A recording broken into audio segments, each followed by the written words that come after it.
Jika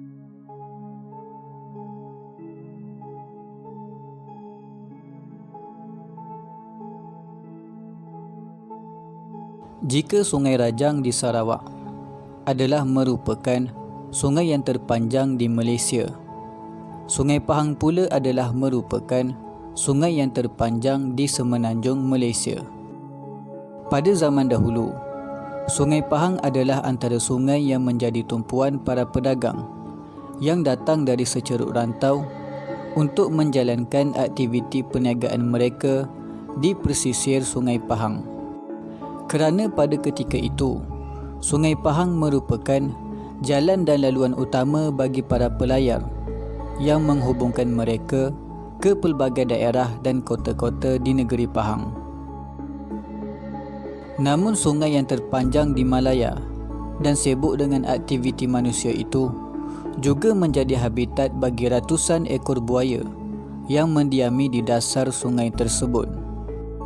Walaupun begitu, dikatakan bahawa buaya-buaya di Sungai Pahang tidak pernah membaham dan mengganggu penduduk-penduduk yang berada di Sungai Pahang.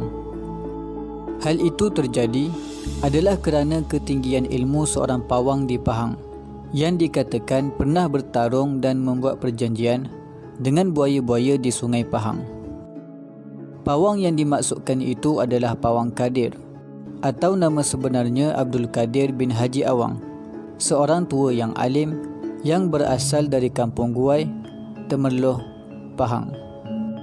Pawang Kadir dilahirkan pada tahun 1907 Masihi di Kampung Guai, Temerloh, Pahang.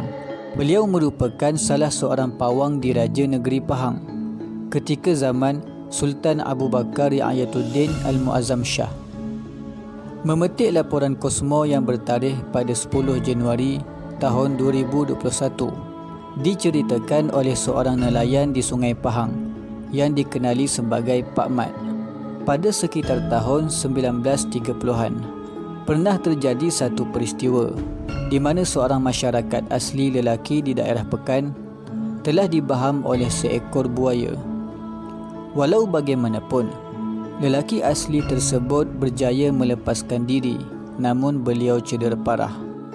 Berita lelaki asli diserang oleh buaya itu telah sampai ke pengetahuan Pawang Kadir.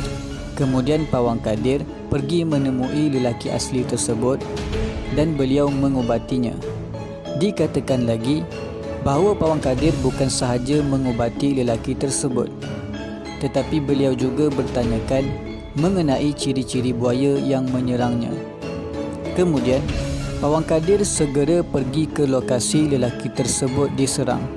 Lalu beliau menyeru buaya berkenaan untuk bersemuka. Beberapa minit setelah dibacakan ayat Al-Quran, lalu buaya tersebut muncul bersemuka dengan Pawang Kadir. Dikatakan Pawang Kadir telah menghukum buaya tersebut. Kemudian beliau mengikat satu perjanjian bahawa seluruh keturunannya tidak dibenarkan mengganggu dan membaham manusia, dan begitu juga sebaliknya, bahawa manusia tidak akan membunuh buaya-buaya di negeri Pahang. Begitulah kisah dan sejarah yang tersimpan di sebalik keindahan sungai yang terpanjang di semenanjung Malaysia ini. Di sebalik kesibukan aktiviti manusia di sana, terikat satu perjanjian demi keharmonian antara dua makhluk Tuhan yang mencari rezeki pada tempat dan kehidupan yang sama.